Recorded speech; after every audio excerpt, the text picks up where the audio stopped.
I'm gonna try to do this in one take and one take only, so we'll see how that goes. So, welcome to my channel, guys. If you don't know who I am, my name is Alyssa Falcao, and I am a new Toronto-based artist. So, I paint many different things, but I specialize in acrylic paint medium. So, although I do have training in other things, it's always just been my preferred medium to use, if that makes sense. Anyways, today's video is about my first mural. So basically I want this video to be kind of just like a process video where you guys can see my thought process and how I created my first mural, and kind of just like, you know, time lapses and the ideas, because I watched many different YouTube videos to help me understand how to get started with this, but also I think it's nice to just, you know, keep sharing the love and showing how everyone's process is different. So I'll get straight into it. So the first thing I want to talk about is how I started the mural and how I got approached. So I was approached by Vicky Guido from PowerYoga Mississauga, which, if you guys don't know what PowerYoga is, it's basically these yoga studios. They have a lot of different branches, and I was approached by the Mississauga branch. So she approached me with the idea of wanting to create a mural over an already existing mural. So how we started from there was we scheduled a phone call where we could just talk back and forth about the ideas and overall themes that she had in mind, and a little bit of my input as well for how we wanted to go about starting the mural. So it kind of just started off with super basic terms, just like words at most. So I had everything written down in my book, kind of just words to describe the theme that they were looking for. So just like new beginnings and coming back. After getting key words down, I could kind of start to get ideas in my head, but not fully. So what I did next was I actually got to go visit the studio prior to starting my sketches to kind of get a feel for the atmosphere and what the studio was like, because I used to do PowerYoga there many years ago, but you know, studios, they always change kind of different vibes that they have inside. So now they were kind of going for more of like a plant-based vibe. So they had a lot of greenery and everything, so I was already kind of getting that vibe. So the other reason why I also went to the studio before starting my sketches was I wanted to get measurements of the wall and then also take pictures of the wall so I can have on hand with me. So this was very important, taking pictures of the wall, because it helps me a lot with my sketch. So I'll insert pictures and everything like around here so you guys can know what I'm talking about when I'm talking about it. But basically, taking a picture of the wall helped me kind of present her with my ideas more in a clearer way, where she could kind of visualize it and get an idea of how it would look on the wall. This idea was very special and meaningful because these hydrangeas are actually referenced from the hydrangeas that they have on the beautiful Portuguese island of São Miguel. If you haven't been to the island, which I haven't either, but I've just seen many pictures, and my brother has sent these pictures to me as well, they have these roads that are just full of these beautiful, like bright light blue hydrangeas just all along the road. These flowers ended up being so much more meaningful as recently Vicky Guido's father actually passed away. So having these flowers was kind of just a symbol of his presence and him being in the place that they love.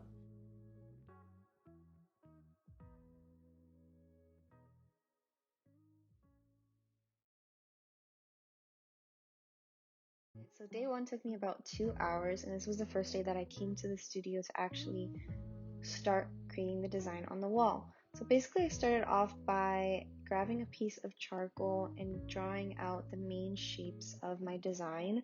Originally I intended to use my projector, but it didn't end up working out because my projector wasn't long enough, so I just did it by freehand. So you can kind of see, like, this isn't in detail, it's mostly just to see the shapes of where everything should go for my design. And I always keep my design close by so I can go back and forth to fix things.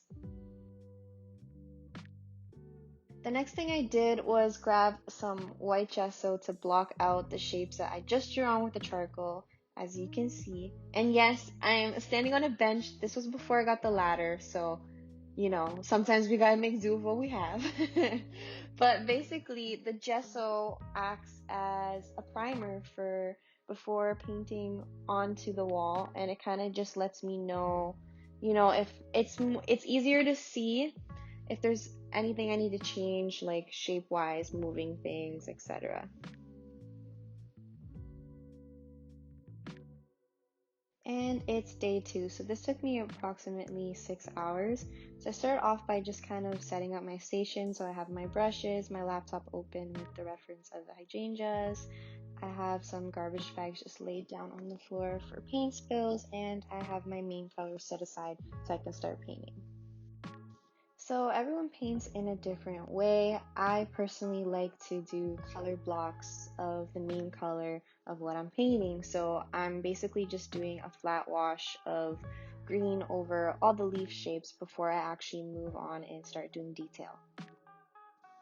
And yes, now I do have a ladder and I'm not on the bench anymore, so it is more official. So next I'm just showing the colors that I'm using to create the detail and blending. So I use very little black, but I'm still showing it because I did use it. And I just mix between these different greens. I used heavy body acrylic paint on this just because it would work better, and I was recommended from some artist friends to use that for the wall. So you can basically see I'm kind of just playing back and forth, starting off like with the darkest points and then moving in with the lighter points.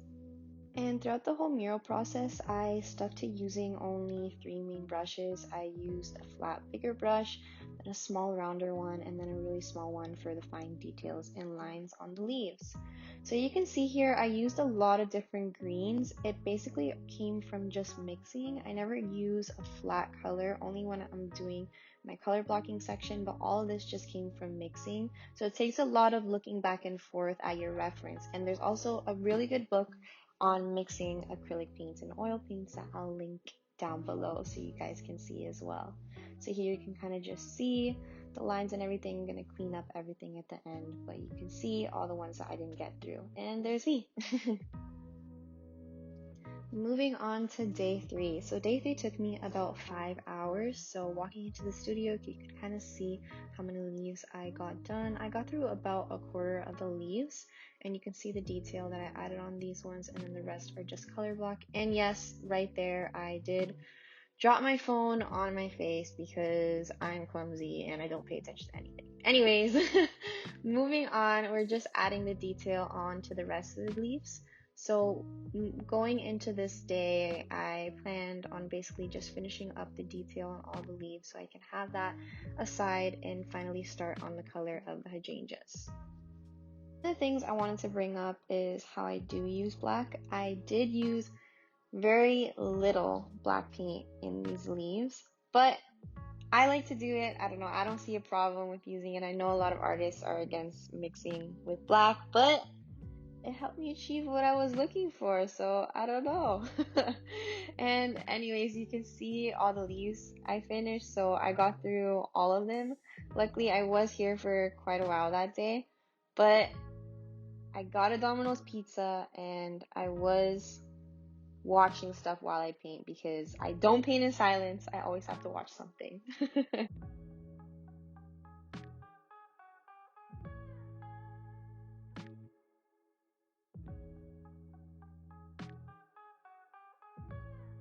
The start of day 4. So day 4 was a short day. It was only 1 hour. And hey, that's me over there. Wow. Anyways, continuing on, I'm basically just drawing out circles onto the hydrangea. So this is going to basically show me the main points of the hydrangea flower parts, if that makes sense. I don't know, but it helps me pan out where my detail has to go. And I'm gonna be honest with you guys, this process was kind of hard. I didn't really know what direction I wanted to go into with actually starting the flowers. So I did spend a lot of time just staring blank at the wall. But sometimes you have to do that. That's the whole point, right? That's why we always trust the process because, it looks kind of crazy right now. Like, how is that supposed to be a flower? Like, what are these circles? But everything is for a reason, guys, and may not look very nice right now, but the end results will be better. And thanks for listening to my little inspirational artist TED Talk, guys. Moving on to day 5. So day 5 took me about 4 hours. You can see everything that I did from the previous day. So I have my circle reference points, and I forgot to mention in the last video, but I did do a color wash of the vines for this piece. And woo, we're finally starting the flowers. So basically here I went in with a dark mix of this bluish color, and I kind of put it between where I had my circle points. And then with lighter blue colors, I am going in and adding more detail and shape to them. So basically what I did to get this to look more blended and easy on the eyes was I add a little bit of white to the same mixture every time I use it, and then point it towards the direction. So you can see here I finished 4 flowers this day, and I kind of have the light coming from on top of where the door is. So I like to keep my light reference point, even though there is no light here, but still. I was really happy with how the blue color turned out. So I was looking a lot at my reference from hydrangeas from Portugal, and I tried to get them as close as I can, and I was really happy with how they turned out. I think it also looks really nice with little red accents that they have in the studio as well. It really makes them pop.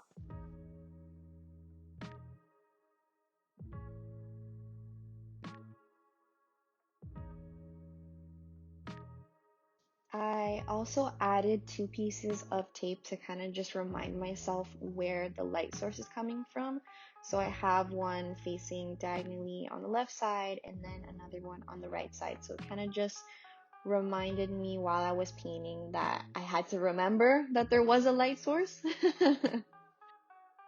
I ended up finishing about 6 flowers this day, and I had about 7 more to finish, so I did make a lot of progress this day. And honestly, I was really nervous for this day because, again, I was kind of still trying to figure out how I was going to jump into this and start the flowers. But sometimes you gotta just throw yourself in the deep end, right? After staring at the wall for a while, you start doing your little points and then you just jump in. Day 6 took me about 3.5 hours, so you can kind of just see what I finished from the day before. And this day we're just gonna finish all the rest of the flowers. So basically just doing the same process that I showed you guys in the last post, and you can just see it from a different angle here. And I'll just leave you guys to enjoy this music while I show off the flowers so far.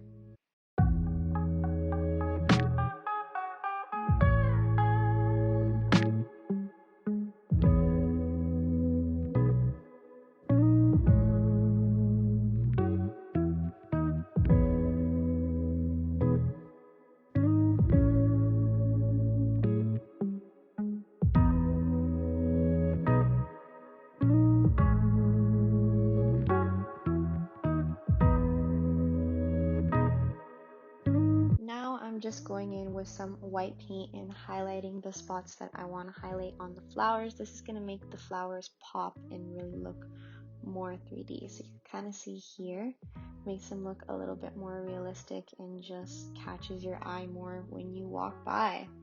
So I'm just going to stand back so you guys can see it from far, different angles, like walking into the studio, and oh my god, I really love it. And honestly, this is my first mural, so I'm just really happy with how things turned out. Obviously, things can always be better, but at the end of the day, sometimes we need to just stop and appreciate what we did do. So this opportunity was really amazing, and I'm grateful that I got the opportunity to do this.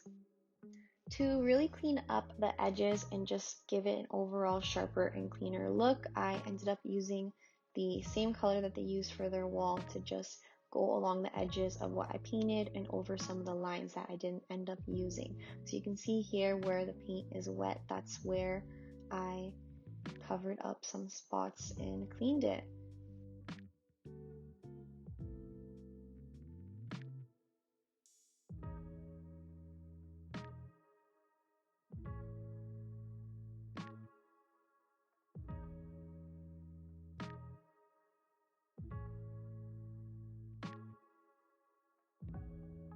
It's the final day, guys. Woo, we made it. So walking into the studio with lights off and on, boom, mural, baby.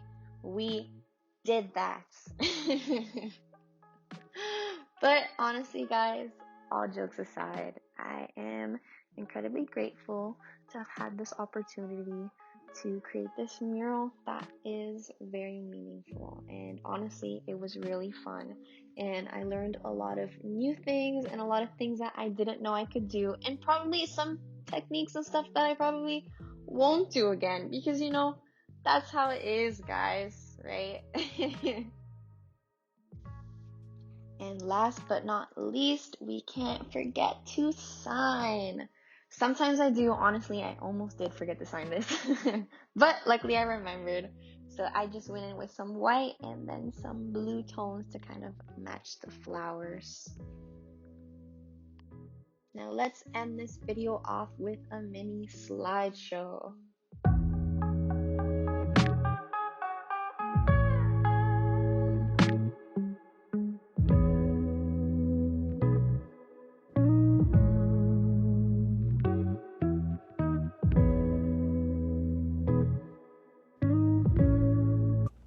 And before I end this video, I just wanted to say thank you to everyone who tuned in and watched. And not just everyone that's watching for the first time now, but honestly, everyone that's supported me.